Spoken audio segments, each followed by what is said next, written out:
ఇప్పుడు ఇది ఇది కాకుండా మిగతావి 2 సంవత్సరాలు అయింది రేవంత్ రెడ్డి వచ్చి. 9 ఏళ్ళు కేసీఆర్‌ని చూశారు. ఈయన బావుందా? ఆయన పరిపాలన బావుందా? నేను ఒకటి చెప్తే ఇంటరా సార్ హ్మ్. లాస్ట్ హ్మ్. ఇంకెక్కువ మాట్లాడదలుచుకోలేదు రేవంత్ రెడ్డి గురించి అది. ఆ!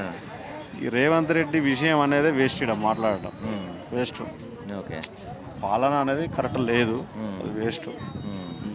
ఇప్పుడు సెంట్రల్ గవర్నమెంట్ కూడా అదే కదా సార్, హ్మ్. ఒక రేవంత్ రెడ్డిదే కాదు, ఇప్పుడు సెంట్రల్ గవర్నమెంట్ నుంచే కదా ఈ ఆర్డర్స్ వచ్చినాయి. హ్మ్. 3 నెలలు ఒక్కసారి ఏమని, హ్మ్. మరి ఎందుకు హ్మ్. జనాలను ఎందుకు ఇట్లా ఇబ్బంది పెట్టడు? హ్మ్. అదే కామన్గా ఇస్తే కామన్ తీసుకుంటున్నాం కదా. హ్మ్. హ్మ్. 3 నెలలు ఒక్కసారి తీసుకోవడం అంటే ఆ! ఇప్పుడు ప్రచారం ఏముందంటే జనాలల్లా హ్మ్. యుద్ధం నడుస్తుంది, ఆ! యుద్ధం జరుగుతుంది. హ్మ్. ఆ యుద్ధం ఏమో కానీ ఈ యుద్ధం అయింది సార్.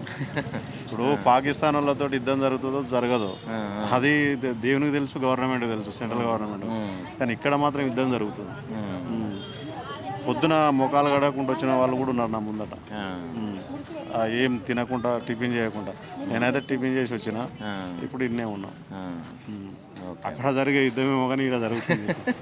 ఆ! సెంట్రల్ గవర్నమెంట్ కానీ స్టేట్ గవర్నమెంట్ పరిస్థితులు గిడికి తెచ్చారు. అదే. ఆ,